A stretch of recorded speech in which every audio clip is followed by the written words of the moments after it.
He also spoke with Russian President Vladimir Putin on the phone and told him not to escalate the war in Ukraine. Look at the leaders Trump spoke with. Israeli Prime Minister, Canada's Prime Minister, Saudi Crown Prince, French President, Ukrainian President, South Korean President, and the Indian Prime Minister is already making global moves and is not even in office yet. Are you stupid? And this is why we needed Trump in office. Thank God we got Trump in office. 2024. I'm an outsider looking in. Thank God we have Trump in office in America right now. Even though he's not even in there yet. He's not even in the White House yet. Trump is walking into so many challenges when it comes to the war in Ukraine and the war in Gaza. And he said that he wants to... Trump basically has to play cleanup, and cleanup's not fun. It's a messy job. But thank God we have Trump in office to play cleanup. Because if we didn't have Trump in office to play cleanup, Kamala Harris isn't getting her hands dirty. Just think about it, bro. Come on. So, guys, it looks as though Trump is already making moves over there. He's not even in the White House yet. He's still got some months to go. At this point, he may as well. At this point, Joe Biden may as well move out already, bro. He may as well just pack his bags and let Trump come in. Like, he's already putting in work. Trump's already making calls. He's already putting Putin in check. He's already sorting out the war. This is why we needed Trump. You're not seeing Kamala Harris do any of this right now. You're not. He's not even in office yet. And he's already making big moves. He's already making world-changing moves from what it looks like. So make sure you guys like, subscribe, comment down below right now. Watching on Fox News. Trump holds cool with Putin, issues warning on Ukraine. He's already putting Putin in check. Vladimir Putin. Bro, come on, bro. Let's bring in the founder of the Mighty Oaks Not everyone Foundation, can do that. Chad Robichaud, who is also a U.S. Marine veteran.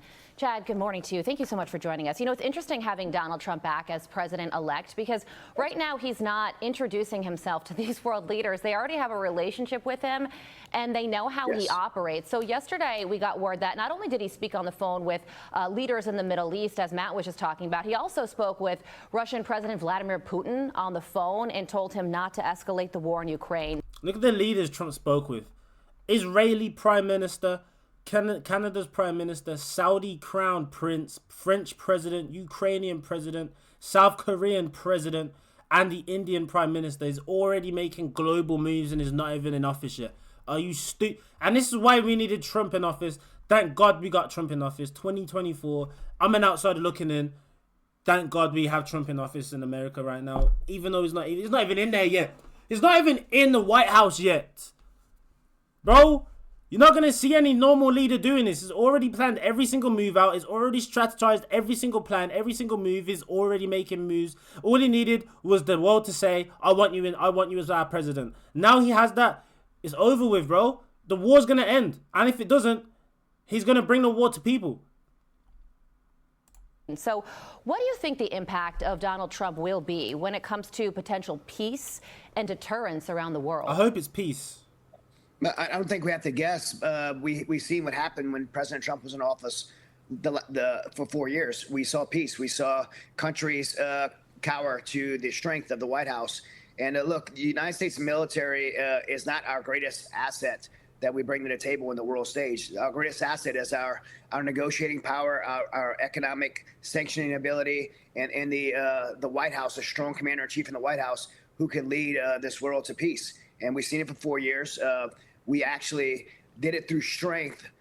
President Obama said it would take decades and generations to remove ISIS and Al-Qaeda off the battlefield. President Trump did it in 5 months. And we spent 4 years without any new wars. And the only president in my lifetime or in 80 years to actually do that. Yeah, and this is a huge question to ask you in a couple minutes that we have. But Donald Trump is walking into so many challenges when it comes to the war in Ukraine and the war in Gaza. And he said that he wants to...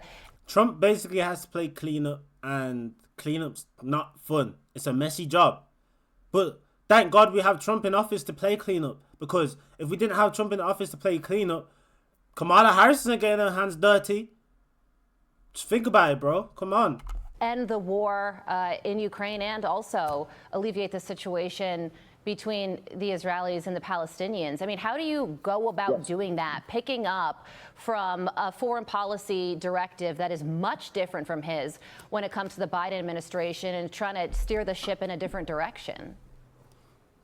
Well, Ukraine, for example, and I've been to Ukraine 10 times since the war. And the reason I've been to Ukraine is because of the failure of the Biden administration. You have to remember, the White House, I believe, allowed this to happen. When Putin put 100,000 troops on the eastern Ukrainian border, it was President Biden that decided to remove our embassy, remove our consulate, and remove our U.S. troops from Ukraine, which gave a green light for Putin to cross that border. The Article 5 violation is a very real thing. If President Putin even indiscriminately harms a U.S. troop or NATO troop, he's in an Article 5 violation. He does not want that. If President Trump, even as president-elect, cannot get Vladimir Putin and Zelensky to negotiate a ceasefire, all President Trump has to do is lead a humanitarian aid effort with NATO in that country, which would put Putin at a risk of an Article 5 violation. This thing will be over in 24 hours, and I believe President Trump not only can do it, I believe he will do it, and I believe he'll do it before he's in office, that he will negotiate a ceasefire in Ukraine. That would be remarkable news if that does come to pass. Before office, too. Imagine if he did that. Well, when he does that. So today, Chad, is Veterans Day. We thank you so much for your service, all that you have done for this country and continue to do. Thank you for your service. But some students at a Columbia University feel much differently about Veterans Day, and they're circulating this flyer on social media and around campus. They're protesting Veterans Day, and a portion of the flyer says, Veterans Day is an American holiday to honor the patriotism, love of country, and sacrifice. I'm sorry, hold on. I have to rewind. I didn't 100% listen to what she said. Much differently about Veterans Day, and they're circulating this flyer on social media and around campus. They're protesting Veterans Day, and a portion of the flyer says, Veterans Day is an American holiday to honor the patriotism, love of country, and sacrifice of veterans. We reject this holiday and refuse to celebrate it. The American war machine should not be honored for the horrors unleashed on others.